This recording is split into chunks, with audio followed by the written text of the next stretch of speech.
50 years of great legacy. तुम्हारे दादा परशुराम जी का खड़ा किया गया empire, peer group of companies. तुम्हारे ताऊजी नहीं थे, इसलिए इस कंपनी का पूरा भार इन कंधों पर मैंने उठाया। तुम्हारे पिता के ना होने का कारण ही वो है। अब ये जिम्मेदारी तुम्हारे हाथों में सौंपने जा रहा हूँ। किसी भी हालात में नहीं होने दूंगा। वो मुझसे बस 2 महीने पहले पैदा हुआ था। बिजनेस मतलब सिर्फ जिम्मेदारियां नहीं, बोझ भी होता है। किसी को भी पहली गलती पर रोक देना होता है। एक बार कपड़े गंदे हो गए तो इंसान कहीं पर भी बैठने के लिए तैयार हो जाता है। दूसरे शब्दों में कहूं तो ये सिर्फ शतरंज नहीं, रण क्षेत्र भी है। मेरे पिता का जो हाल हुआ उनका भी वही होना चाहिए। अगर एक भी भूल हुई वो तुम्हें मिट्टी में मिला देंगे। मिट्टी भी नसीब नहीं होगी। Someday I hope you'll make a great leader. तुम्हारी माँ वसुंधरा एक चूजे पर भी नायडू अस्त्र का इस्तेमाल करेगी, पर अगर नायडू अस्त्र ही सामने से आए तो क्या करेगी? मैडम ने इतनी इमरजेंसी में बोर्ड मीटिंग रखवाई है, मुझे तो बहुत आश्चर्य हो रहा है। इससे पहले कभी ऐसा नहीं हुआ था। उसे पता चल जाए कि यहाँ खुशी मना रहे हैं तो उसकी आंखों से अंगारे बरसने लगते हैं। इतनी उम्र हो गई लेकिन अब तक उसे अक्ल नहीं है। वर्धन, थोड़ी इज्जत रखो। वो मेरी भाभी हैं। कंपनी में 50% शेयर्स हैं उनके। She's got that much right. Her intentions may not be right, so we need to be careful. Ram को 2 दिन के लिए रेस्ट करने के लिए कहो। मीटिंग्स हम संभाल लेंगे।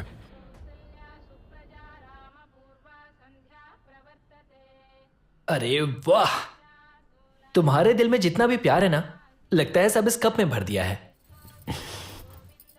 अगर अच्छी लड़की ढूंढकर शादी कर लेगा तो तुझे 2 कप भर कर ऐसे ही प्यार मिलेगा। 1 कप कॉफी के लिए शादी क्यों करूं माँ? दूसरा कप भी आप ही बना दिया करो। और ऐसी कॉफी बनाने के लिए उसे 10 साल कॉफी डे में काम करना होगा। छे, मेरी बहू को ये सब क्यों करना पड़ेगा?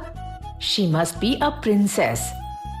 इस वक्त पता नहीं कहाँ होगी, पर हमेशा से मेरी कल्पना में बसी रहती है वो। अच्छा, कैसे? यहाँ से कहीं दूर एक बहुत सुंदर गांव है और एक बड़ा सा महल है। चारों तरफ हरियाली है। उसके शाही हाथ हैं।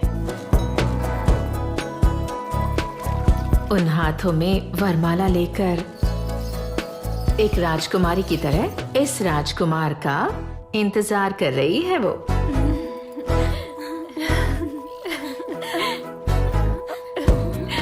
कहाँ गोबर का पानी है?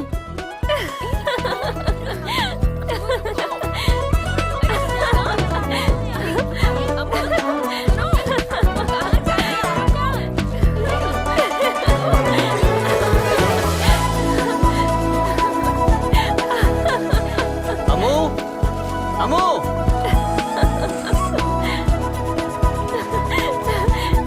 शंकर राव जी ना 10,000 रुपए देकर गए हैं। तुम तो अपनी सहेलियों के साथ बहुत खुश रहती हो। मेरी जिंदगी तो मुरझाए फूल की तरह हो गई है। तुम्हें क्या कमी हो गई? आजकल तुम शहर की नर्सरी की लड़कियों से बहुत ज्यादा चैटिंग मंगा कर ने कहा रहे हो। ना, उसका भरोसा मत करो। जहाँ ज्यादा लड़कियां हैं उस ग्रुप में ऐड करने को कहा तो मुझे बेकार ग्रुप में ऐड करवा दिया। वहाँ से कैसे निकला ये मैं ही जानता हूँ। नरसिया दादाजी, बिटिया, ये लीजिए। ये क्या बिटिया, 100 रुपए ज्यादा क्यों दिए तुमने? कोई बात नहीं, रख लीजिए। जाते समय पोती के लिए कुछ ले जाइएगा। 30 सालों से तुम्हारे पिता को देख रहा हूँ। मेहनत करके तुम्हें शहर में पढ़ाया और तुम उनकी खातिर इस गांव में मेहनत कर रही हो। सच में तुम्हारे पिता ने बेटे से बढ़कर एक बेटी को पैदा किया है। पिताजी कैसे हैं बिटिया? धीरे धीरे ठीक हो रहे हैं। सब कुछ वो ही देख रहे हैं। जल्द ही नॉर्मल होकर घर आ जाएंगे। अच्छी खबर दी तुमने, सदा खुश रहो। बैंक जाकर लोन की EMI भर दो। जाकर वापस भी तो आना है। 200 रुपए और दो। रोक रे, सुबह सुबह ये पनौती कहाँ से आ गया? क्यों अम्मू, कैसा चल रहा है तेरा फूल का व्यापार? हाँ भाई, तेरे बाप को लकवा मारा था ना, ठीक हो जाएगा या इधर से उधर चला जाएगा? ओए हकले रवि, तेरी जान लेकर भी मैं अपने बाबा की जान बचा कर लाऊंगी। तू ज्यादा चिंता मत कर। अरे तो इतनी जिद्दी क्यों है अम्मू? बाला सत्ती के पास 170 एकड़ जमीन है, बीच में तेरी इतनी सी जमीन है। अच्छा रेट दिलवाऊंगा तुझे, बेच दे, तभी तो सत्ती का सी सी सिंगल चक्का। पूरा हो जाएगा। एक घुसन दूंगी ना तो बम्बई जाकर गिरेगा। तेरे भाई को उसके बाप को अब तक मैंने 100 बार बता दिया, खेत नहीं उसमें उगने वाला घास भी नहीं बेचूंगी, ये जाकर उसे बता दे। किसी के लिए भी एक टाइम आता है। खेत कुछ ज्यादा ही ऊंचा उठ गया है, रात को कोई भी आकर उठा ले जा सकता है, जरा ध्यान रखना उसका। ए तू गाड़ी चला। किसी भी तरह हमारे खेत को हड़पने का प्लान है उनका, हमें थोड़ा संभल कर रहना होगा। रात को रखवाली के लिए मैं किसी को लगा दूं क्या? This is ridiculous. Shut up. This is not your chamber room. This is board room. Cool mister Aditya Ram, ये सब बायलॉज में लिखे कंडीशंस हैं, ये हमने अभी थोड़े ही लिखे हैं। I know कि ये भी बायलॉज की ही कंडीशन है, लेकिन पिताजी की 25-30 साल पहले बनाई हुई कंडीशन है ये। इस कंडीशन की वजह से भैया को खो दिया हमने, भूल गए क्या? इस कंडीशन को हम अप्लाई नहीं करेंगे, हमने तभी डिसाइड कर लिया था ना। हमने? किसने डिसाइड किया? क्या डिसाइड किया? कोई रेजोल्यूशन है क्या? एग्रीमेंट है क्या? अंडरस्टैंडिंग है क्या? इस कंपनी में हमारा 50% शेयर है। फॉर योर इंफॉर्मेशन, बायलॉज में अगर कोई भी रूल चेंज करना हो तो 51% शेयर चाहिए, है क्या? इस कंडीशन से अगर नुकसान हुआ है तो मेरे परिवार का। 100 दिन के अंदर मेरे पति लौटने वाले थे, 20 साल हो गए लेकिन आज तक नहीं लौटे। इसके पीछे आखिर कौन है? वो इस वक्त कहां पर है? असल में है या नहीं?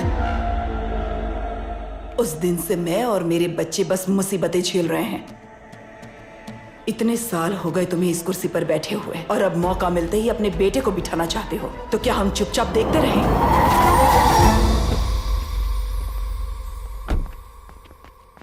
अरे रे रे, यहाँ क्यों लेकर आया है यार? असल में तेरा प्लान क्या है, क्या कर रहा है, मुझे तो बता यार। Please park the car driver. वो अब चली गई, सांस ले ले नहीं तो मर जाएगा। ये कंडीशन तो लागू होकर रहेगी, वरना इस कंपनी को 2 हिस्सों में बांटकर हमें हमारा हिस्सा दे दो। वसुंधरा, आपके ससुर जी के साथ काम करने वाले सीनियर के नाते बोल रहा हूँ, यह शर्त अच्छी नहीं है। अब से ये कंडीशन यही डिलीट कर देते हैं। मेरे दादा के समय से काम कर रहे हो, उनकी तरह ऊपर जाके रेस्ट करने के बजाय यहाँ क्या कर रहे हो? ऊपर से यहाँ बैठ के ज्ञान दे रहे हो? बुजुर्ग है, इसका तो लिहाज करो कम से कम। चुप कर, जबान संभाल के बात कर, समझा? तू कौन है बे बोलने वाला?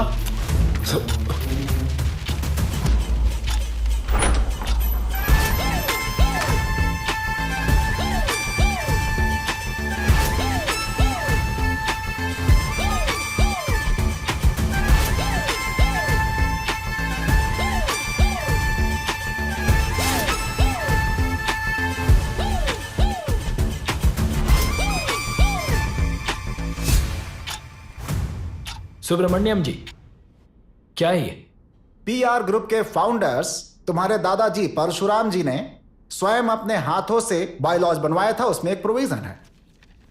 इस कंपनी के सीईओ के कुर्सी पर बैठने वाला वारिस अति सामान्य व्यक्ति के तौर पर समाज में साधारण इंसानों के बीच जीवन यापन करेगा, और किसी भी परिस्थिति में वो अपनी खुद की संपत्तियां या परिवार की संपत्ति, धन और वस्तु का इस्तेमाल बिल्कुल भी नहीं करेगा।